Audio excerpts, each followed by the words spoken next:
Mr. Marine.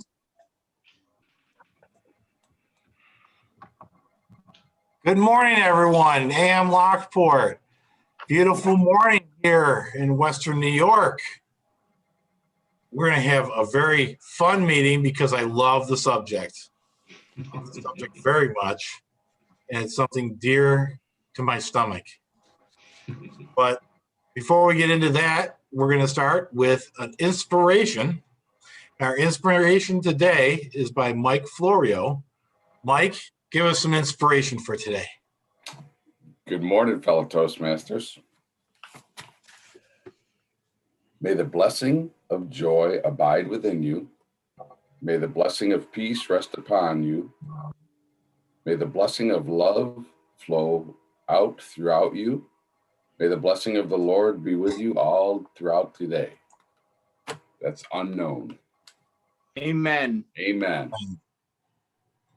All right, thank you. Please make sure you're muted so that we don't have multiple voices. And I will lead us in the Pledge of Allegiance. I pledge allegiance to the flag of the United States of America and to the republic for which it stands, one nation, under God, indivisible, with liberty and justice for all. Thank you. I can't wait. I actually took the entire day off of work today for our wonderful day of Toastmasters and everything we have planned throughout the day, but we'll have more of that at Post Toasty. So please hang around because we're doing a couple little things after the meeting, probably in person rather than a Post Toasties on Zoom. So please stay and get that notification. And are with every meeting, we have a Toastmaster. And this Toastmaster is one that I always love his subjects. They're always very, very dear to everyone. In Western New York with Freddy's Donuts, definitely makes it hit home. So with that, I'm going to turn it over to our Toastmaster of the day so that he can get us rolling. Mr. Dr. Gerald Stevens, everyone. Dr. Gerald Stevens. Thank you, Tom. So donuts. Donuts is spelled two ways. I don't know if you know this. D-O-N-U-T-S, D-O-U-G-H-N-U-T-S. That is bizarre. I never really realized that until I researched this topic. Why donuts today? What is the motivation behind the donut theme? Well, I recently did a trip to the Adirondacks, and I had this little map that I found. I don't know if you could quite see it, but it said Adirondack Guilty Pleasures. So my wife saw this and she said, "This is for you." So not only does it have all the donut shops in all of the Adirondacks, it has 11 breweries. That's nice. Which I have to explore. And the map has That works. all the ice cream stands in the Adirondacks. So I thought, wow, that's pretty cool. And when I usually go to the Adirondacks, I do go to a little place called Inlet, Mary Pine's Bakery, and they make what I would call pretty close to perfect eclairs, just the right amount of crispiness. The cream filling is not too sweet, definitely homemade, and the frosting, I believe, is homemade because it is not super sweet at all. So those of you that don't like too sweet things, it's actually pretty close to perfect. And right across the street is Blue Line Coffee. So you get fresh ground coffee, or whatever type you want. There's a variety. And I particularly chose the s'more latte. So I was enjoying a few of these guilty pleasures this recent trip that I had. So I'd like to do a toast.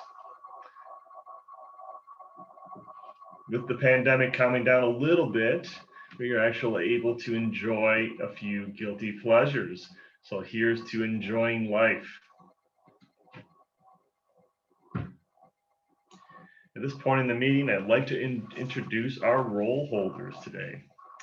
Our word master, Katie Orr. Katie, what is our word of the day? Good morning, everyone. What a fun topic. My favorite donut place started in Pittsburgh. It's Peace, Love, and Little Donuts. And then they started a place in Buffalo a couple of years ago.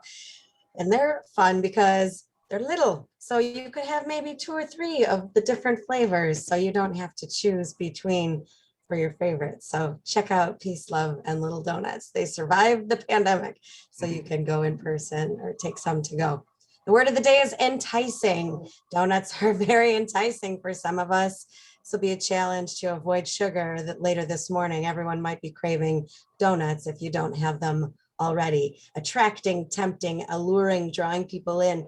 The pictures behind a few of us are doing just that. Thank you, Mr. Toast. Try to use the word enticing in each of your speaking moments today. Our master is Michael Licata. Could you explain your role? Good morning, Mr. Toastmaster, fellow Toastmasters. My role this morning is the odd master will be to count the ahs, ums, and pregnant pauses during the meeting, along with some of the other filler words that we tend to use. Thank you very much. Thank you, Michael. Our next role holder is the grammarian, Jen Zappa. Tell us your role, please. Good morning. I am sad to report to all of you that I don't quite find donuts as enticing as the rest of you seem to. I will say my very favorite donut place in the entire world is in Galway, Ireland. They have a little Saturday morning farmers market there, and there's a gentleman yelling out, "Scrummy hot fresh donuts!" And that's how you know that they're going to be good. I only like donuts when they're hot and fresh. So locally I get Duke's, and that's the only donuts that I like locally. But my role today has nothing to do with donuts. I'm not going to be counting your O's. Well, maybe I will be counting your O's. So that's the closest it'll get. O's, ums, ahs, any sort of filler word that you may use, I will count and report back at the end of the meeting. Thank you. Thank you, Jen. Our quote master today is James Wilkerson. I don't know if I pronounced your last name right, but James, you are our quote master. Or Jim. Good morning. I have some enticing quotes for everybody. A donut is a sprinkled incarnate of happiness. And the donut wore a glazed expression as it was about to be devoured. Coffee isn't enough. Donut lovers are the best kind of people. Donuts are a valid excuse to eat cake for breakfast. Mr. Toastmaster. I'd agree with that. Jill did say that she might not be at the meeting, so I'm prepared with a couple of jokes. What do you call an uncivilized donut? A barbarian. What was the donut's least favorite part of the day? Not really sure, it just glazed over their day. What kind of evidence can a donut take to trial? Anecdotal evidence. Not great today, sorry guys. Best I could do. Our next role holder today is Len Thornton. He's our timer. What are your duties, Len? I am the timer today. And that reminds me of a time when I was young and walking to school on Bailey Avenue, and there was a donut shop. And as a third grader, I would save up my allowance, and whenever I had a dime, I would stop in there and get a chocolate glazed twister, my favorite donut of that time. It was so delicious. But my role today as timer is to time everybody, and I'll do that using the app on my phone and changing my backgrounds from green to red to yellow, like so. So tag me, put me in a spot where you can see me if you're a speaker today. I guess pin is the word we're looking for. And then you'll stay on time, as we all endeavor to do, enticing as it is to go long. Mr. Toastmaster. Thank you, Len. Our tech and gesture master is Tom Heltman. Tom. Oh, you're muted, Tom. There we go. I am tech and gesture master this morning. Hopefully everyone is technically proficient, a good distance from the camera so that we can see your gestures. And we are enticed by your gestures to draw us into your speech. So eye contact, distance from the camera, maybe even a prop like a donut. Ooh. Back to you. Thank you, Tom. And our quiz master, Bill Russell. Your role, please. Oh, Mr. Toastmaster, fellow Toastmasters. My job is to listen to the meeting and come up with a few questions at the very end to see if you've been paying attention. Now, my most enticing donut shop no longer exists, unfortunately. As you ride down Route 18, there's a little shop that was an Amish store. I would go in there and they would have nicely glazed donuts. But more importantly, their fritters were so fresh, warm, and when you bit into them, you could feel that grease going all through your veins. So, oh, apple fritters, they would have any kind of fruit fritters you would ever want. Now, I know Paula's is the biggest and the best, but this was so good. Those warm, greasy donuts, unbelievable. These Amish folks in their bakery knew how to cook a good donut. Mr. Toastmaster. Sounds very enticing. I wish it was still around.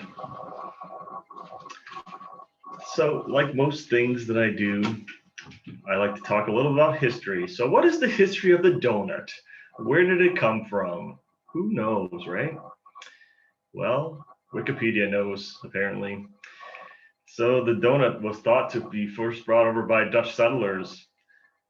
There was a word they used that it basically looks like oily cake, and that's what it means, oil cake, because they cooked it in oil, right? So that's what is thought. It was brought originally to New York City and then spread from there. However, we have a few disputed claims on the history of the donut and claiming they brought it over. It's thought to be the Dutch, but there was a guy named Hanson Gregory in 1847. He claimed to invent the ring donut. So maybe a little more specific. He was tired of a soft, doughy center in the donuts. So he took the center of the donut out. So he claims to invent the ring donut. However, there has been a cookbook discovered from the 1800s from a Baron Dimsdale.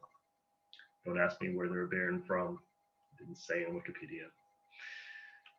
But they claim apparently to have the original donut recipe. So there is some controversy over the origin of the donut. And we don't have a lot of people that don't have roles today. So there's going to be a bunch of people that will double up for table topics, it looks like. Ryan Flory did tell me that he would be here for a speech today. So hopefully he'll pop in shortly. We don't have an evaluator one. I'm aware of that. But at this point, we don't need an evaluator one. I don't know if Mark wants to just have 5 questions. That would be okay too. And I know we don't have a general evaluator, but most people have their roles. So I would definitely take a spontaneous evaluation of my role and the evaluators. But at this point, I'm hoping someone else pops on and I can assign them. So Mark, are you ready with table topics? I am ready, but as far as having like an extended version of table topics, that would imply that I have more than 3 questions to ask. So let's see if I can come up with more than that, more than 3. Thank you, Mr. Toastmaster, fellow Toastmasters. Good morning. I am certain such a thing may exist already, but work with me on this and let's pretend that I am a pioneer, and I have just established the Great American Donut Hall of Fame. And I want some of my fellow Toastmasters to join me on the nominating committee to come up with our inaugural class of inductees into this National Donut Hall of Fame. So I would like to start with David Licata. David, aloha, welcome back. I hope you had a wonderful trip. It looked quite amazing. Please remember, I granted you special dispensation to go beyond your Facebook allotment of pictures on your vacation. You're welcome. David, so you're on the nominating committee, the inaugural class of inductees. There are national donut chains, there are regional donut chains, and then there are local donut chains. However, give me the first 3 donut shops that absolutely positively need to be in the Donut Hall of Fame.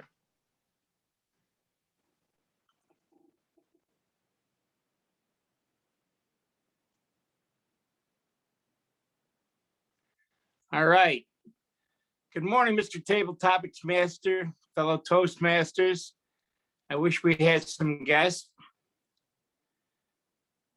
As a youth, I found that I had 2 sources for Freddy's Donut, the famous one on Main Street in Buffalo.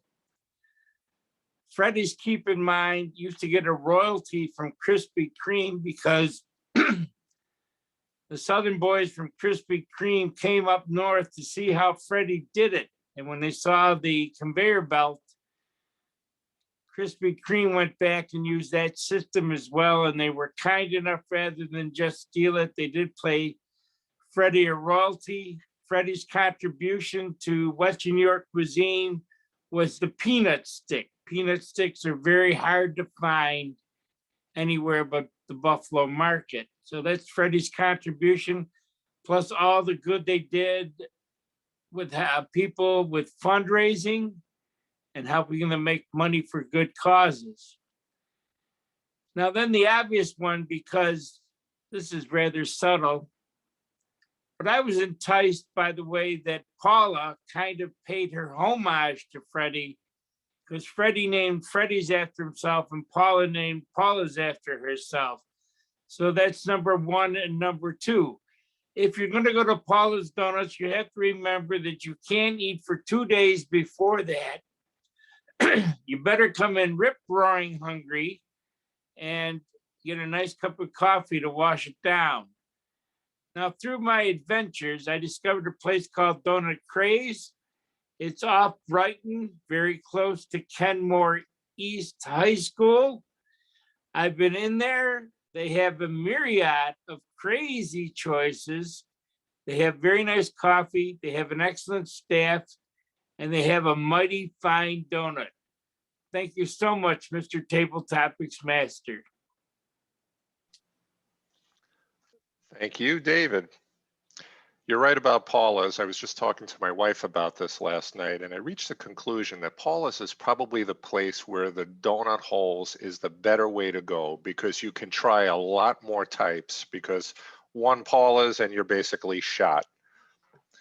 Anyway, our next opportunity will go to Carol. Carol, congratulations. You were also on my nominating committee. However, I would like you to handle a different category.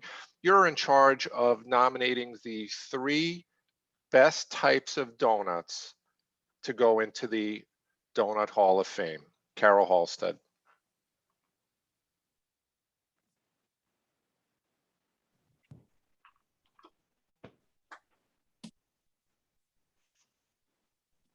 Yes, I am a donut fan.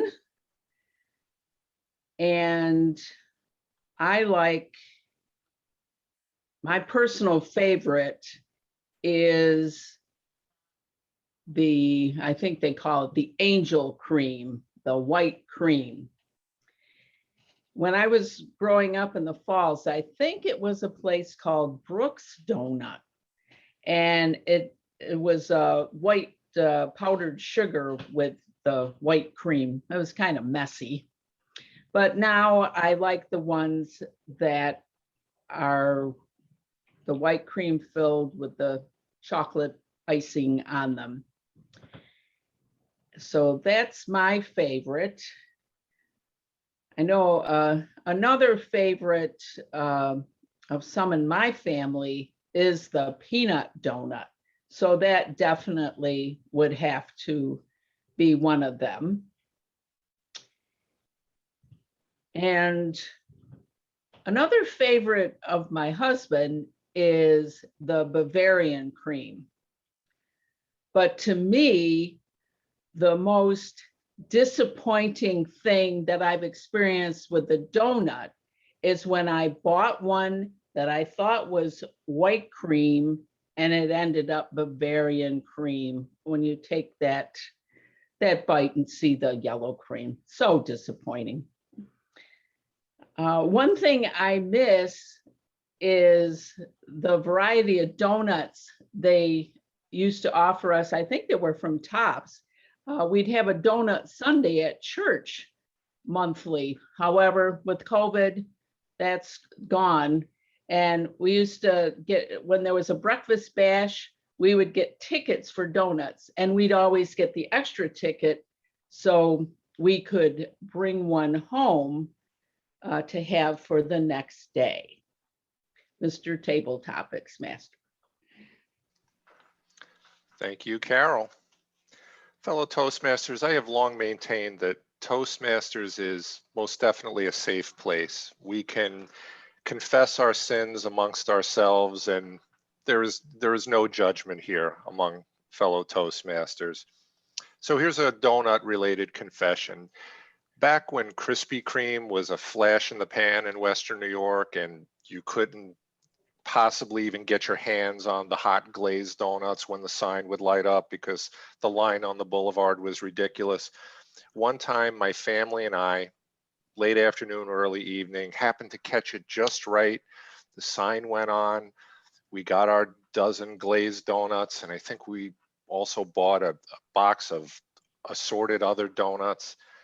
Went home with the intention of those being for dessert, and they turned into dinner. Now, there's a statute of limitations here.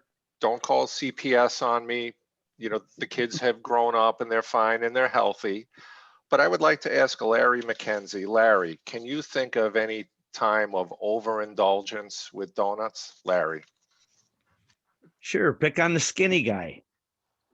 Overindulgence with donuts.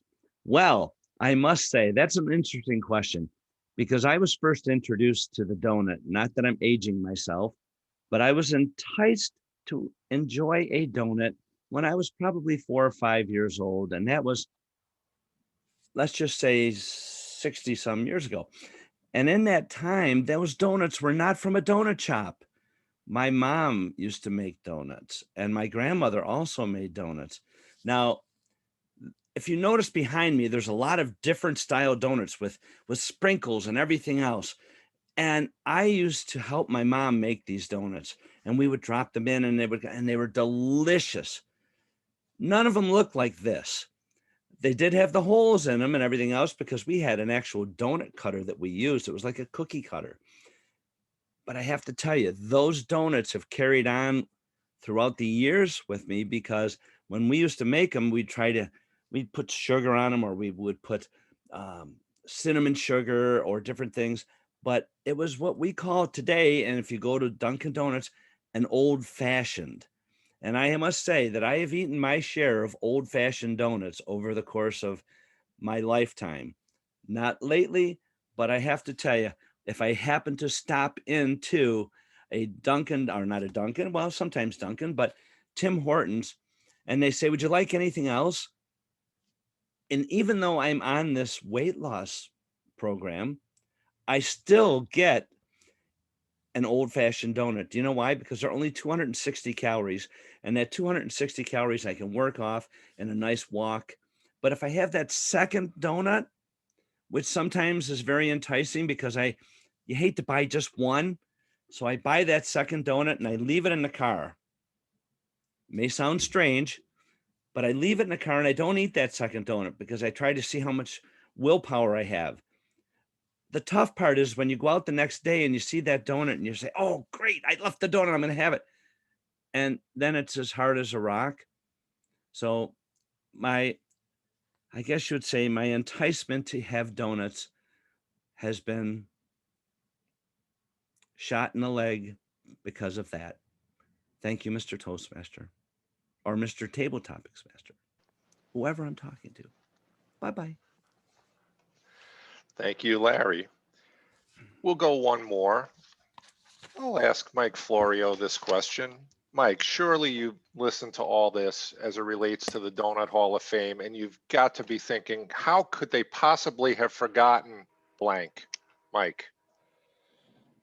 Wow, how have they, Mr. Toastmaster, Mr. Table Topics Master, you know, after listening to everyone, all these great stories, we were recently on vacation and we went somewhere. We went to Anna Maria Island and we went to this place called the Great Donut Experiment. And you could construct your own donut. It was really, what a great place to go. And we brought the kids. Now, granted, it was $1.50 for each donut. So you weren't going there and getting a dozen donuts, but you could have the proper consistency of chocolate. You could put peanuts on it if you wanted to. You could put sea salt.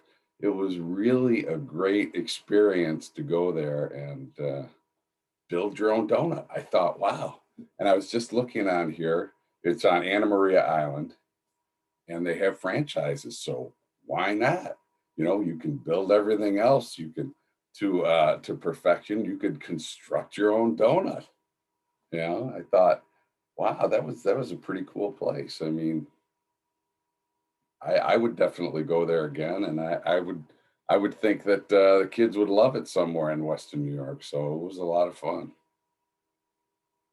That's the way to go. That way, you know, that way you can build it exactly the way you want it. Mr. Table Topics Master. Very enticing too. I think I already said it. All right, thank you, Mike. I'll call for reports. Our word master, Kate, how did the word do? Thank you, Mr. Table Topics Master. Mike threw it in there at the end and well within time, so we'll count that. David used it. Carol, I didn't believe I heard it. And she's not saying she didn't. No, she didn't. Larry used it 3 times. Maybe he'll share one of yours. And Mike. All right, thank you, Kate. And Len, our timer, how did we do? Well, most of our contestants qualified. David at 207, Carol at 209, and Mike at 137. Larry got a little winded talking about that stale donut in his vehicle, and he came in at 220, just beyond the buffer. Mr. Topic Master. All right, so thank you, Len. There you have it, fellow Toastmasters. I believe then please cast your vote for either David or Mike. Mr. Toastmaster.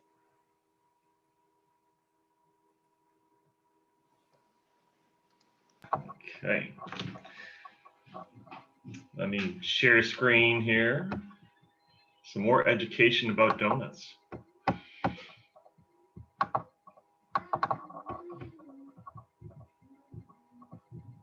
Let's see. Slideshow going. It's a one-slide slideshow. But as you can see here, there is a donut glossary that I found. There are different shapes of donuts. We have the twists, we have the bars. The maple bacon bar is one that's listed here. We have the ring donuts I mentioned earlier. They have the bear claws. They have the fritters. Some are buttermilk, some are glazed, some are frosted, some are crullers, all different shapes. Some are filled with jelly, some with cream, different types. They even have buttermilk donuts. But there's a few things here that were listed. Something called a walnut. I had to research that. So walnut is waffle and donut. And also, we have something called the Spud Nut. So that is peanut butter, or sorry, potato donut. So all different weird varieties of donuts. Who knew there was a potato donut? I did not. Some of you donut aficionados out there may know, but I did not. So at this point in the meeting, I want to address a few vacancies since some folks didn't make it yet. Thank you, Ryan, for stepping up as the alternate speaker. But Ryan does not have an evaluator. Could I ask you, Dave, to be Ryan's evaluator, possibly? I know you don't know his topic or anything, but you're a veteran Toastmaster. I think you can pull it off. I'll be happy to evaluate. Okay, thank you. What's So Dave he will be doing? our evaluator one. What is he doing? Yes. Well, I'll talk about that in a second. I do also have to address the fact that I don't have a general evaluator. Marty did not make it. So who would like to be my general evaluator?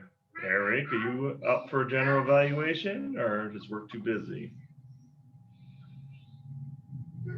Eric, maybe too busy, I don't know. Okay.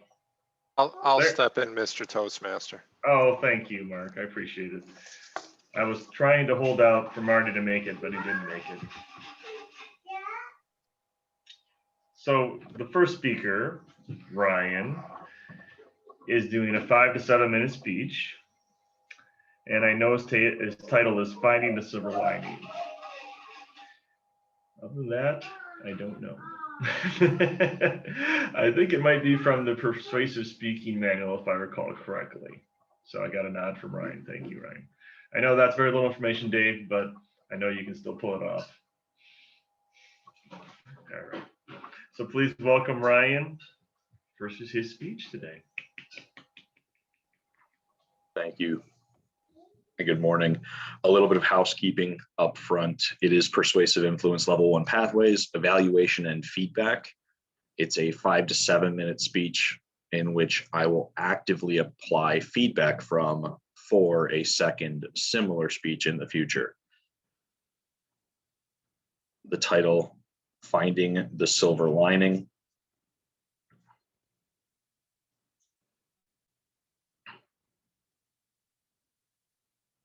The term silver lining has a bit of a mixed history. It was either coined in 1634 by a gentleman named John Milton in a very famous poem, or Bradley Cooper in 2012. We all have that one friend that always likes to be optimistic. If you don't have that one friend, congratulations, you now do. Finding the silver lining isn't about washing away what has been bad or what has happened that no one enjoyed. Finding the silver lining is finding the extra approach, the extra little sprinkles on top of the donut to entice you to have the energy to get through the rest of the day. Silver lining considers just that little sliver of benefit that each situation might have brought, because it's all about perspective. I've talked about perspective numerous times in the past. I think it's one of the most important things that we can apply to our lives in order to keep moving forward. However, I've often been, as the Bare Naked Ladies are so famously quoted saying, the guy who laughs at a funeral. And it's not because of the situation in which we are in at a funeral. It's because when you're remembering somebody, you're looking back at the fondest, the happiest, sometimes the most intense or bizarre, but certainly the best creative memories at which stories are formed, reputations are built, and characters are made. And as we look back in those situations, we can understand why it's important to always consider the good in every situation. When we talk about finding optimism and considering optimism as part of our approach to the next steps. We don't apply it to every situation evenly, do we?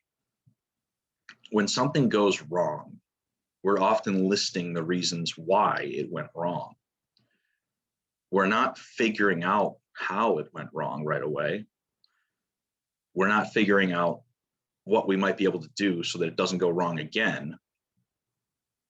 We're concerned with what's going wrong now. And all I'd like to do is remind each and every one of you that at the end of every storm, whether it's 1 hour or 1 day, the sun doth rise again. It does get warmer in Buffalo.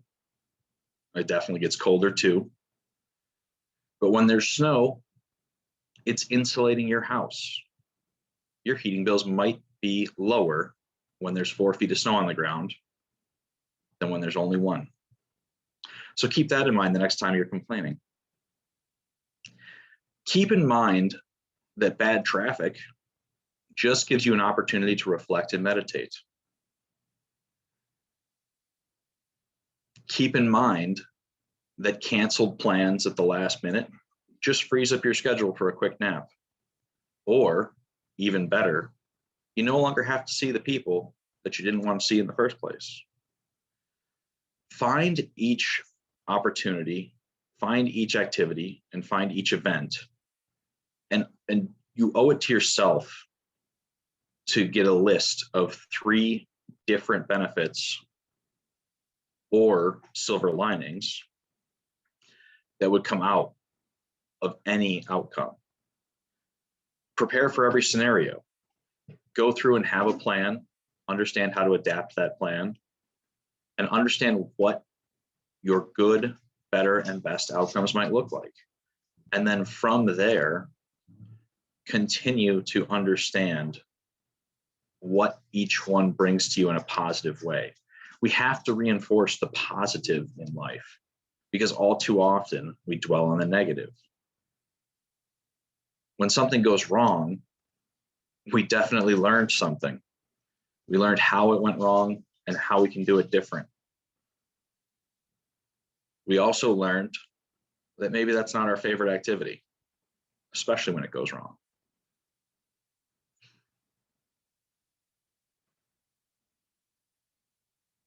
What I challenge each of us to do as it comes to the next few days and weeks of our lives is every time we stub our toe,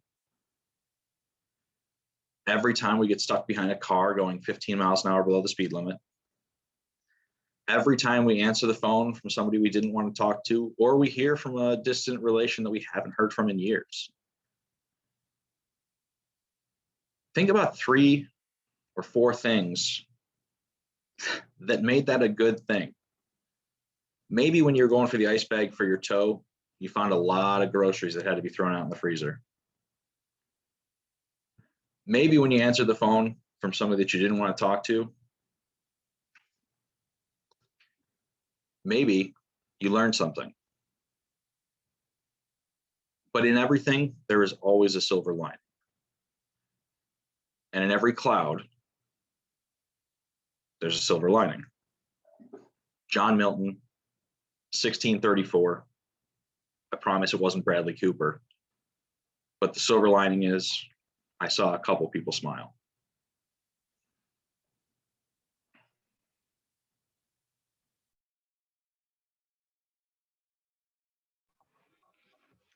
Thank you, Ryan, for that speech today.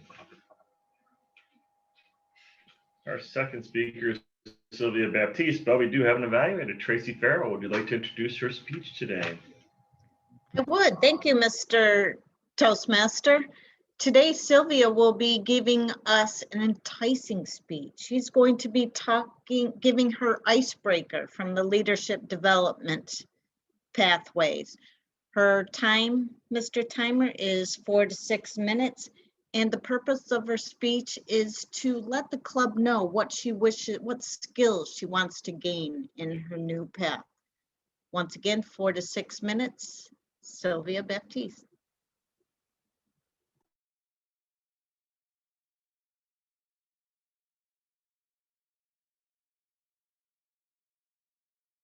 You are on. Need help?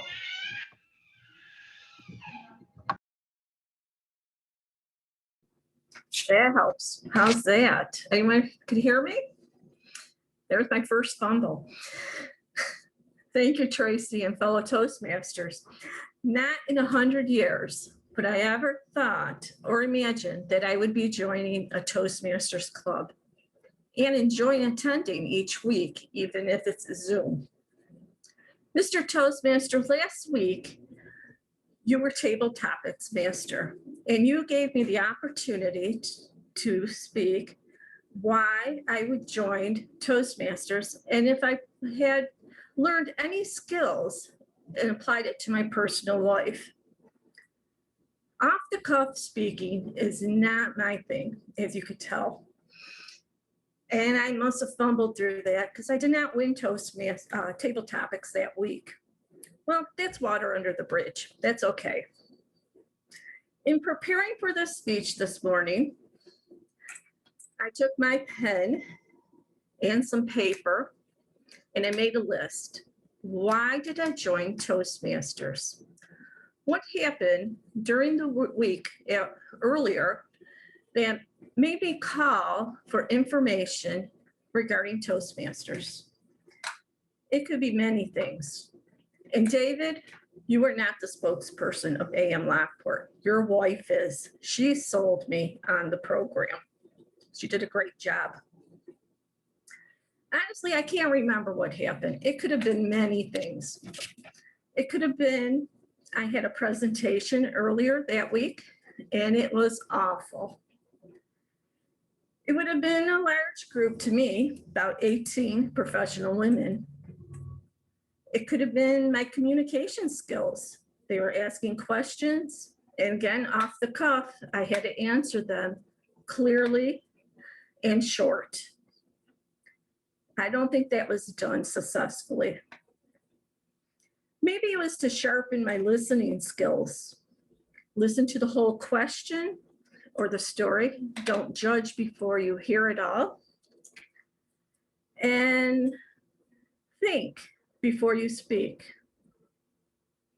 I'll tell you a secret. Women don't do that. They do not think before they speak. Also, it could have been using the English language the way it's meant to be. I was not taught this. In 5th grade, they had this new teaching technique, open classroom concept. That was not for me.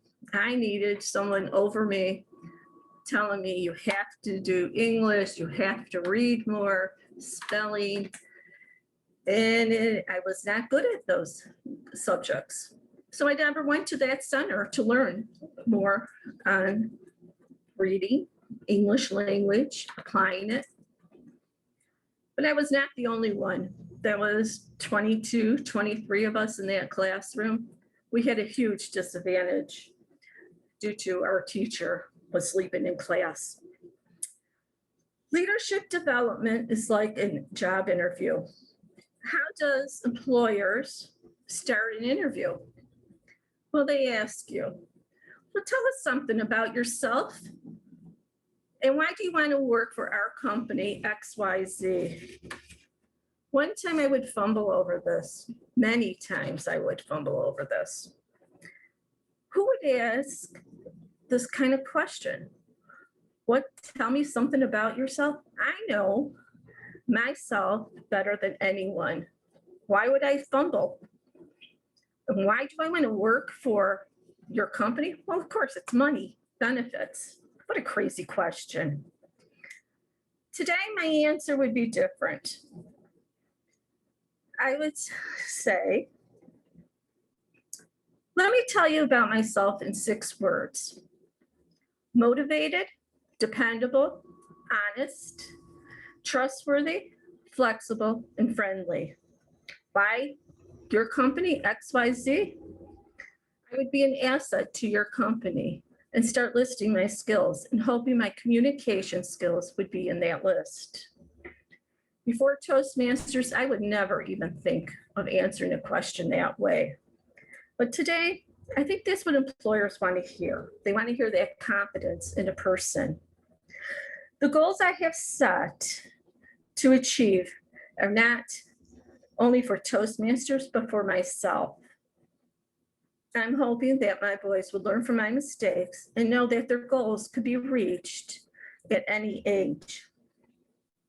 With everyone's help in Toastmasters, learning from each through evaluations, speeches, off-the-cuff speeches, life stories, I feel I can reach my goals. My goals don't have a deadline, so there is no pressure on me. Need to breathe first. Learn from everyone. Build confidence. Smile, relax, and have fun. And be myself. I would like to thank each and every one of you for teaching me the better communications, encouraging me through evaluations, and being my Toastmasters family. Thank you, Mr. Toastmaster.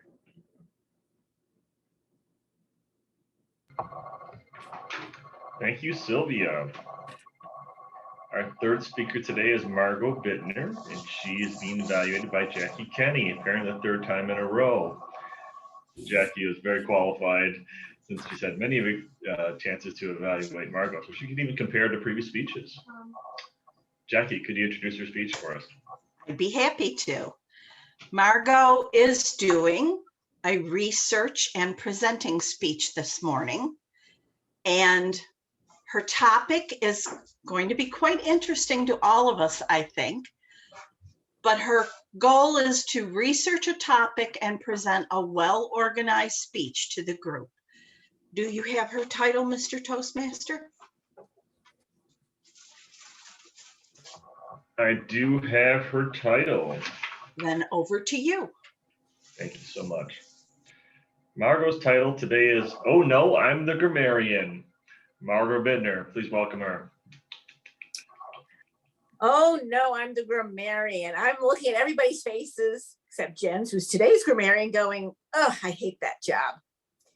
Why did Toastmasters create the role of grammarian? It's very simple.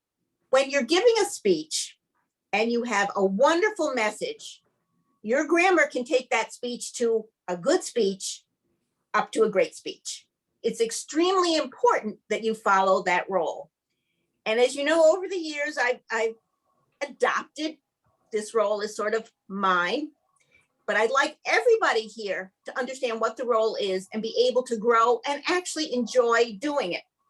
Now, there's one thing our club is fabulous at. I don't care who the grammarian is, everybody can pick out those wonderful twists of phrase, the adjectives we've used, the nouns we've come up with, all those parts that really punch up a speech. We are absolutely wonderful about that. But what about the other side? And Elaine Moon used to tease me quite a bit about bringing up some of the negative things. But if we're going to go from here to here, that's what we need to do. So how do we make the role of grammarian enticing? Pick one or two things that really are discordant to your ear. For example, one of the things that always bothered me was when we had a noun that was a singular and a verb that was a plural, or a plural noun with a single verb.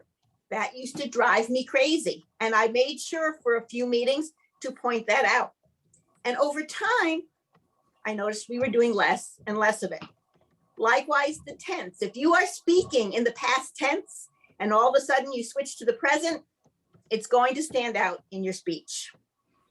Something else that we have done a little more frequently on Zoom than we did in person is the double nouns. My mother, she. My brother, he.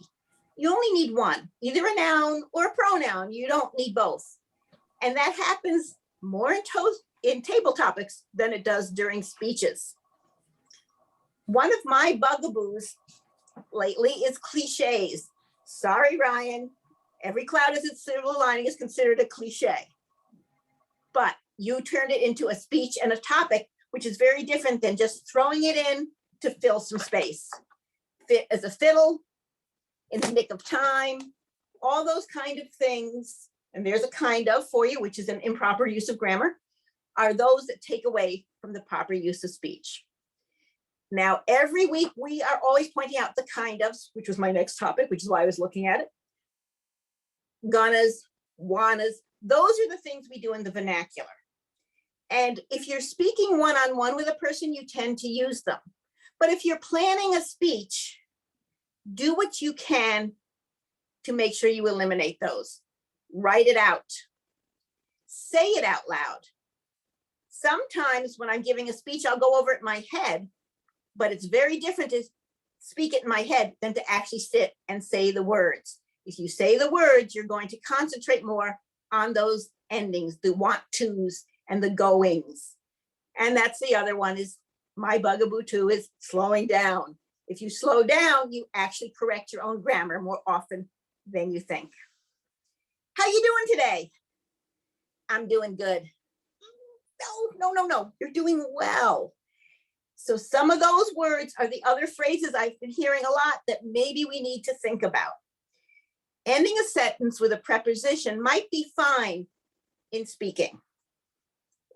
Written grammar sometimes is different. I know I shouldn't say that, but it tends to be a little more formal.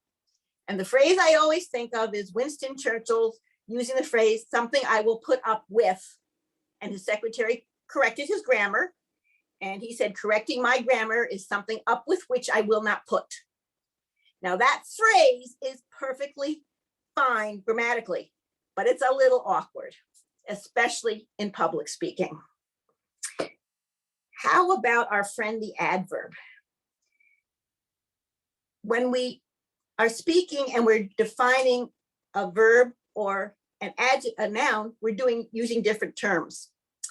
So we don't do things different, we do them differently. There's phrases that we use very commonly that can be the chalk on the chalkboard, to use a cliche, for some of us. So when you're looking it up, if you have a question, there are some great resources online.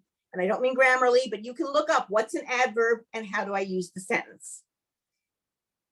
Another area for me is the difference between since and because. Did you know those were different words? Since indicates time, because indicates a reason. Now, how do I know that? Because my brother tells me that all the time. He's an editor, and whenever I write something, even in an email, he emails me back to correct me. You gotta love little brothers. They're so sweet sometimes. But that's one of his bugaboos. And so now I've been picking up on that one as well. So I hope some of these hints have helped you. If you're going to be the grammarian, you want some help, I'm right here. I've been in the middle of meetings when the person was a new grammarian and said, hey, Margo, sit here. I'm happy to do it, or to put it in the chat. But if you have some questions, let me know. And in any case, you don't have to say, oh no, I'm the grammarian, Mr. Toastmaster.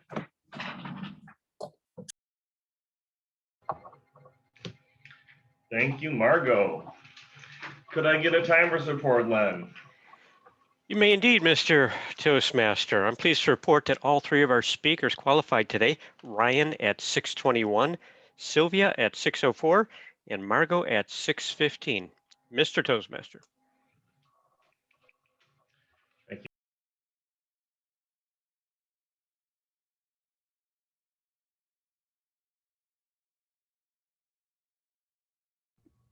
You're on mute.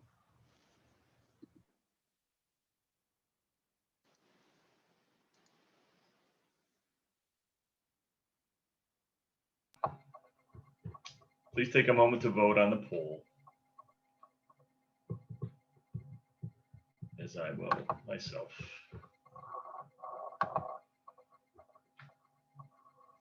If you're like me, you may go into a donut shop and say, What flavors have I not had? What's the flavor of the day? Donut of the month. Let's try that. That's new and exciting, possibly. I do that for ice cream as well. That's an aside. So what new flavors might be out there? I've seen that they have carrot cake flavors. They have a funfetti donut, if you like the funfetti cakes. They have actual blueberries in blueberry donuts. Red velvet. Might not be completely authentic, but it's a good try. Key lime, sticky orange, pieces of orange peel possibly in it. And I've actually seen one that's pineapple with an actual whole pineapple slice on the top of it. That must be tricky to make. So they have quite a few wide varieties for sure. One donut shop they had in the Adirondacks near Tupper Lake, they had the cake donuts, but all the different icings. So that's how they got away with having the same donut, but all different flavors. So they probably had 30 flavors of donuts, but really only one donut. So that's an interesting way to do things as a business person in production, but still very delicious. Some people just like to eat the plain cake donuts. I don't know if that'd be equivalent to vanilla ice cream as an analogy. In my mind, it is. At this point, I'd like to introduce our evaluators if they are ready. Dave Licata, are you ready to evaluate Ryan? All right, you're up.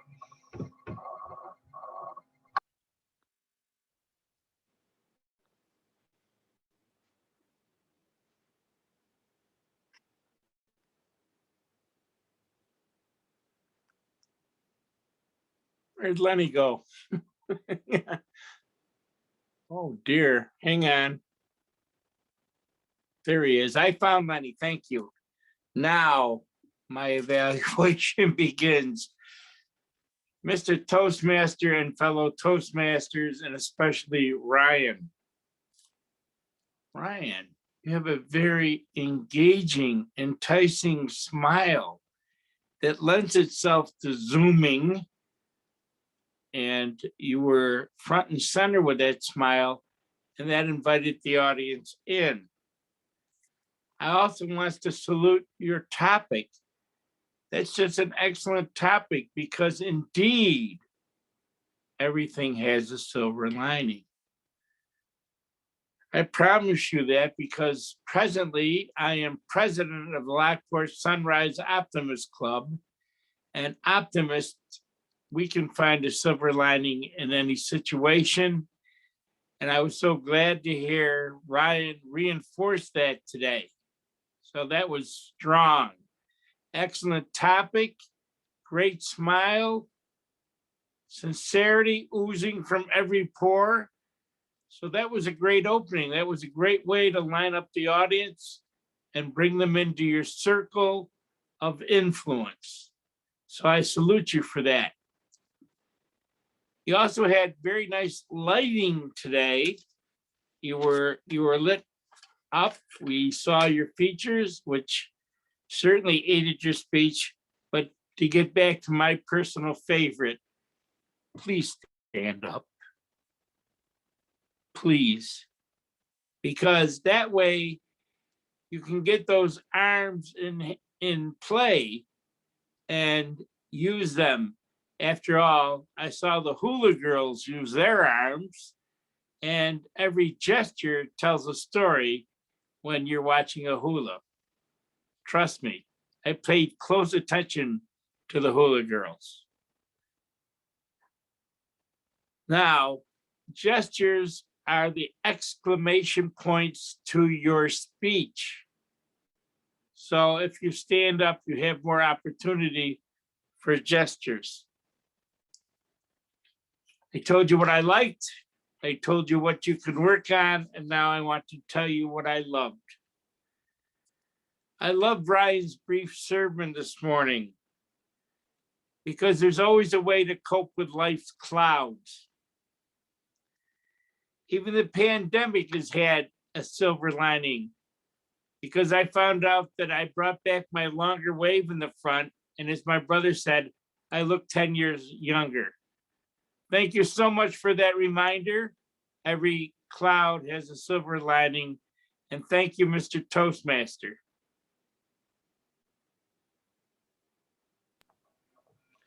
Thank you, Dave. Our second evaluator, Tracy, are you ready? I am, Mr. Toastmaster. Thank you very much. Today we heard from Sylvia, and I believe this is her second path that she's working on, and she's made so much progress in Toastmasters.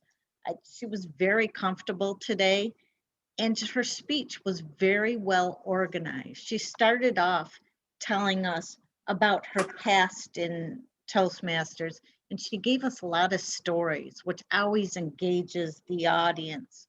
And then some of the things that she learned in those stories, like listening and thinking before you speak, which is always a big one for a lot of us, at least for me, thinking, and once again, overthinking. So those things are real important things to learn in Toastmasters. She also gave us the results of her experiences in Toastmasters and how she would answer interview questions. And those were also very interesting too, because she was very confident in her answers to those interview questions. And I know a lot of us still might not be confident enough to answer the way she did, but she would have answered those questions perfectly. And she also gave us examples of what she's learned in her Toastmasters journey. She's learned from evaluations, from speeches. She's learned how to put stories into her speeches, which makes them more engaging, and to speak off the cuff. And then, as part of her project today, she gave us what she hopes to continue to learn in this path, to build more confidence and to learn how to be yourself in a speech, not try to be somebody else or come off as somebody else, but be herself in her speech. And evaluations, to give stronger evaluations. I think you've done a great job so far in Toastmasters, and you really have progressed.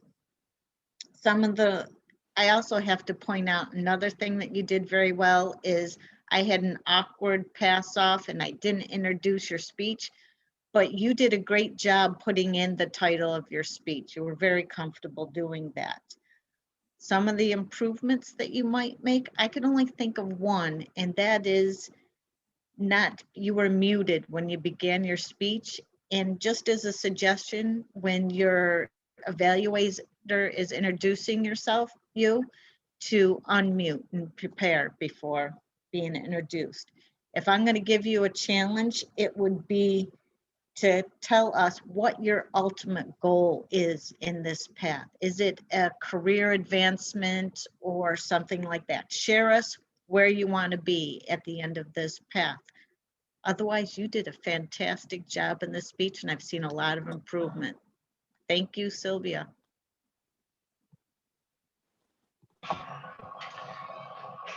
Thank you, Tracy, for that evaluation. Our third evaluator, Jackie Kenny, are you ready? I am, Mr. Toastmaster.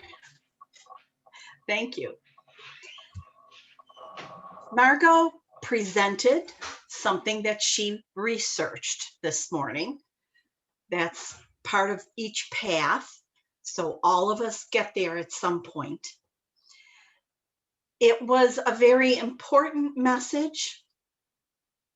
She talked about things in speech that all of us hear. Sometimes we don't notice them. Perhaps we'll be a little more aware now of changing tenses, of using singular paired with plural, and different ways that we use language in speaking versus writing. Your diction is always excellent, and I think that's something that's so important. We all hear speakers who are sloppy in the way that they talk. Their speech is not crisp, and yours always is, and I, for one, very much appreciate that. But I have to say, Margo, you cheated. Your project directs you to choose a topic with which you are not familiar, or something that you want to learn more about. And we all know you as grammarian. You gave yourself a softball with this one, I think. But it was something that all of us enjoyed hearing, that all of us need to pay attention to. So you jacked us all up about our speech, how we present ourselves, and how very important it is to make sure that the language that we use is correct, that we have chosen our words carefully, and bring that forward whenever we're speaking. So thank you very much for that. And thank you for your presentation mastery today, Mr. Toastmaster. Okay, switched over devices, but I am still sallying forth. Thank you for your evaluation, Jackie. Can I get a timer's report at this time? Len? You may indeed, Mr. Toastmaster. Once again, I'm pleased to report that all 3 of our contestants qualified. David at 2:55, Tracy at 3:06, and Jackie at 2:14 in the evaluation category. Mr. Toastmaster. Thank you so much, Len. Please take a moment to vote for your favorite evaluator.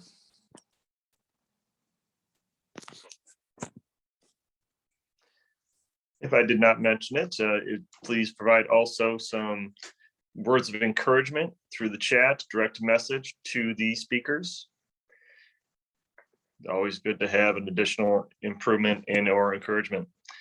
Many of our speakers today have talked about donut franchises. That was the next thing on my list to talk about.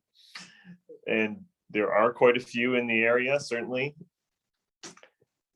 The regular donut chains that most people think of, the Tim Hortons and the Dunkin' Donuts, none of those were mentioned because those are just okay donuts. Paula's is the big donut, of course, if you want that. Paula's quite a good business model because they branched out, having Paula's donuts mixed into ice cream at Lake Effect Ice Cream, even partnered with Flying Bison for the peanut stick porter, which I am a fan of. So they have branched out. So love that. Frankie's, of course, in Niagara Falls. I was a fan of that growing up. Donut Craze, I actually learned about in other locations, but they are here as well now. So those are delicious. So if you have a chance to visit Donut Craze, you should definitely be enticed by the different positive feedback different Toastmasters I provide today for that location. But back in the day, Krispy Kreme, when it first got here, I remember they had a whole big shindig. They brought clowns to bring in the families. They had a long line of people to get the Krispy Kreme donuts when it first got here on Niagara Falls Boulevard.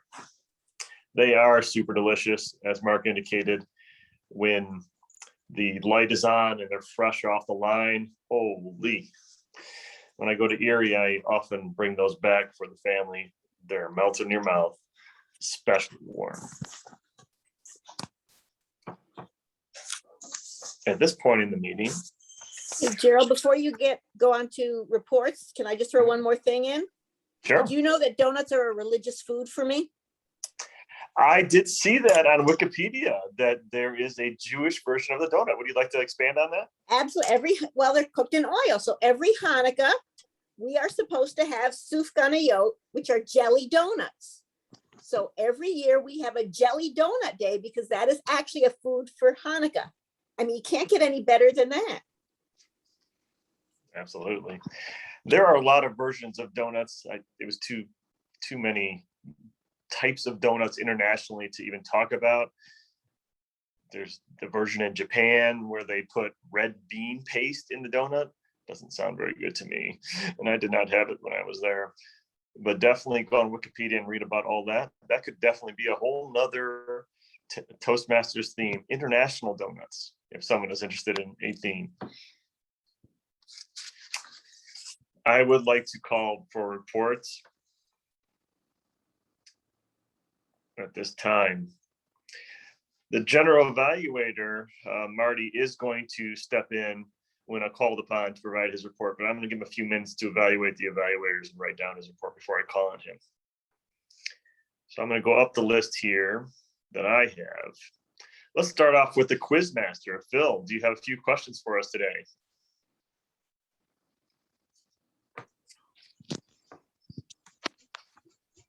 Right. You ready? Are I'm you ready? Are you ready? We're ready. We're ready. I'm using new technology that I'm trying out, and I got to see how it works. Yeah, there's a gotta. I need to work on my grammar, as Margo said. All right, let us move on to some questions. What donut shop in Buffalo did Dave mention? That is Freddy's. Freddy's. Who made Larry McKenzie's favorite donut? Grandma and Mom. Yep. Sylvia. Who was the spokesperson who convinced her to join Toastmasters? Annette. Annette. Annette Licata. Annette Wadowski-Licata. Even me, I don't know any of this. This was done behind my back. You were out gallivanting, having coffee and donuts somewhere. As far as Ryan is concerned, what does every cloud have? Silver lining. All right, now the final finale. What was my favorite donut at the Amish Route 18 bakery? Oh, it was a greasy Apple fritter. fritter. Apple fritter. Apple fritter. Yeah, greasy apple fritter. Was very enticing, Mr. Toastmaster. Thank you, Phil, for your quiz questions. Can I get a tech and gesture master report from Thomas? Thank you, Mr. Toastmaster. Well, this morning, Dave talked about standing up. So I tried it and I realized my head's really small because of the angle of my camera. So I have to lean forward. So I can even fail myself. But I'd like to, before I go into that, I want to say I want to ode to a donut. In order to channel my inner drill sergeant, all I had to do was think about a jelly donut.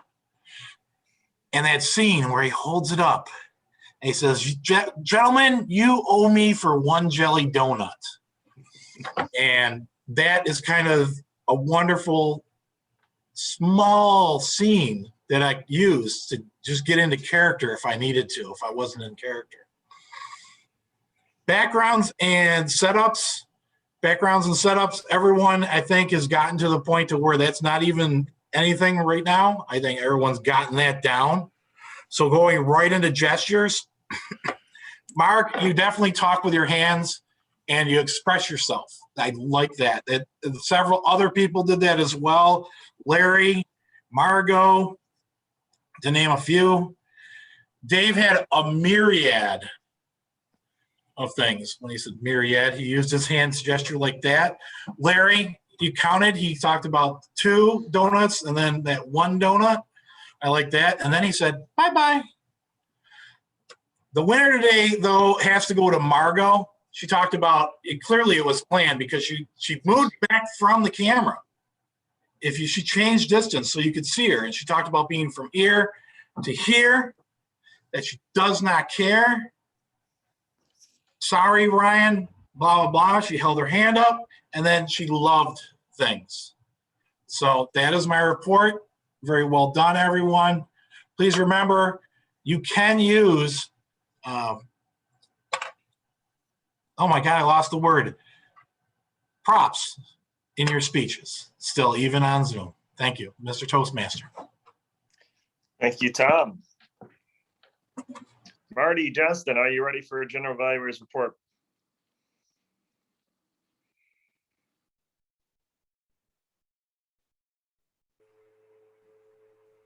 Thank you, Mr. Toastmaster, fellow Toastmasters, and Gerald for the wonderful theme this morning, donuts. I've been spoiled with donuts because I work at Tops, and I'm living proof that you can eat as many donuts as you want and not gain any weight. Believe that, and I'll tell you another one. Thank you, Mr. Toastmaster, fellow Toastmasters. My job this morning as general evaluator is to evaluate the Toastmaster and the evaluators. I'll start with the Toastmaster of the day. Gerald, I enjoyed your theme, as I stated, about donuts. You had all the roles filled. This meeting started on time. You had good information on donuts, on filler information, if you will, filling the donuts along the way. And you had all the required information you needed for the Toastmasters, the speakers. One thing that I would suggest, if you didn't do, and I may be wrong, and I think we all need to work on this, myself included, is to introduce the speaker with more background information about the speaker. There's a good introduction on how to do that in the old Competent Communicator Manual, which I truly love and enjoy, and I still have it to this day, even though it's tattered and torn and has coffee spills all over.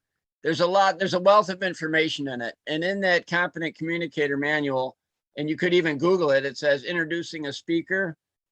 I think it helps the audience. It puts the audience in position to prepares them to listen to the speaker.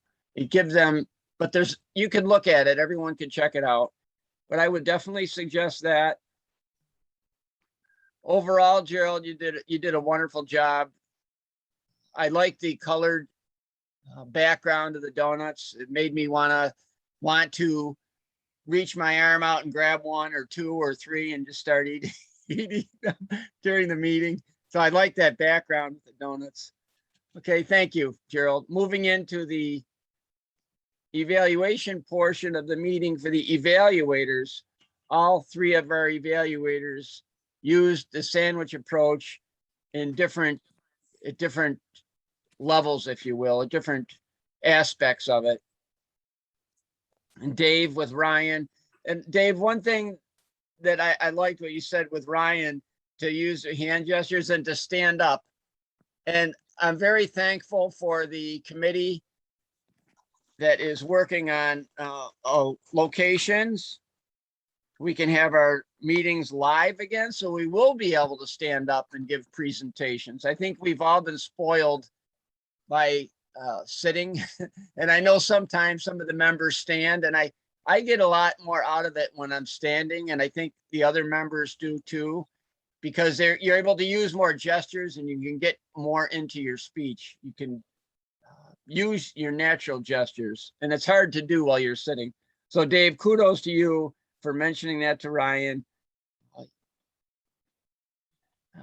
Tracy, I was glad that you mentioned about Sylvia's growth. I've definitely seen growth in her leadership and speaking ability over the last couple of years. And you gave her a challenge, which was great. And Jackie, I enjoyed your evaluation of Margo as well. You pointed out her strong points. You gave her a suggestion for her project on researching her project in a topic. And then you did definitely mention that it was important for us. The information that Margo did share was definitely important. I would like to thank the Toastmaster and the evaluators this morning for a job well done. Back to you, Mr. Toastmaster. Thank you. Thank you, Marty. Our grammarian, Jen Zappa, are you ready for your report? I am, and I did take notes on grammar and not the use of filler words, even though I may not have introduced my role correctly today. So a couple of general notes I have, things that we tend to do, many of us tend to do often, are to use a lot of run-on sentences. That's number one. And number two, either using vague language where we're not being very precise in our words, or perhaps using redundant language where we say a word, a similar word in our sentence. So some of the items that I've noted down will have examples of that. Gerald, you used the word cause today instead of because at one point. Dave, a language use that I liked today, a mighty fine donut. I enjoyed that phrase. Ryan, you used a phrase, might have brought. I thought might bring might have been a more clear way to phrase that. It sounded a bit awkward to me. Sylvia, you had a couple of moments in your speech where you changed your sentence direction, and so you dropped a word that I think may have made your language more clear. You said, gave me opportunity to speak why instead of about why. And due to our teacher was sleeping, which I think you started one way and you went in another direction mid-sentence, so it sounded a bit awkward. Margo, I enjoyed your phrase, one of my bugaboos. And Dave, another phrase I enjoyed of yours, gestures are exclamation points. So I'm putting a couple of those in here today as well. Tracy said, share us where you want to be instead of share with us where you want to be. Jackie, a vague use of language from you. It was something that. I'm not sure what something is in that case. Phil used the final finale, and Tom used kind of wonderful. So some vague language, some duplicative language. Overall, using a single word is more difficult when you're speaking than it is when you're writing things down. But these are all areas where I think that we could improve, and hopefully Margo appreciates my grammarian role today, even though it is not one of my favorites. I will turn it back over to Gerald. Thank you, Jen. Mike Licata, could you entice Toastmasters not to use the word or Your report, please. Thank you, Mr. Toastmaster, fellow Toastmasters. This morning, we had many strong speakers, but I did catch a couple ahs and ums. David had 2. Larry had 1 pregnant pause. Carol had 3. Mike Florio had 1. Ryan, I caught with 2 pregnant pauses. Sylvia had 1 pregnant pause. Margo had 2 and a restart. Tracy, I noticed that you used the word and 3 times as a connector, and that kind of it piggybacks on what Jen said about run-on sentences. Thomas had 1. Marty had 3 and a restart, and that is my report this morning. Thank you very much. Thank you, Mike. And last, certainly not least, our word master, Katie Orr. Thank you, Mr. Toastmaster. Fun topic today. Donuts were very enticing. The word faltered off a bit, but nicely used for those of you who did. And you squeezed one in at the end as well. So you had 3. Jen said the word Jim, Thomas, Phil, Ryan, and Dave, in addition to our table topics. Did I miss anyone? I'm not sure. You can please use entice during your day I today. used it up front to entice people to be grammarian. Excellent. Oh, I'm sorry, Margo. Of course you did. Thank you very much, Mr. Toast. Thank you, Katie. I turn the meeting over to the president, Tom, and if we could ask for the award winners and maybe end with some announcements. And by all means, go grab another donut today. Thank you, Mr. Toastmaster. Everyone, a round of applause. And a toast to donuts. I don't know if we had a toast, but it's Toastmasters, a toast to donuts. May they always fill the holes in our lives. Thank you. Before I announce the winners, I wanted to just make everyone aware. I was going through our website, and one of the things I saw is some people haven't updated their profile in like 5 years. maybe go back in, make sure you have a photo in there, make sure, because it helps with the itinerary to quickly see who is in what role. And it also is nice to be able to read about your experience with Toastmasters. So if you've grown in Toastmasters, I think your profile should grow. All right, with that, today's table topics master, or table topics winner, was Dave Licata. Thank you, Dave, for the education on all the different history of donuts that you were able to come up with. I have a feeling either you maybe snuck in a little research knowing the topic and hoping that you were going to be called on while you're on one of your plane flights. Our winner for Evaluator of the day was Jackie Kenny. Thank you, Jackie. Very well done sandwich approach. And our speaker for today, although she doesn't expect it, is Sylvia. Sylvia, wonderful job. Vast improvement. Thank you. I'd like to accept this award. Thank you. Thank you. You're welcome.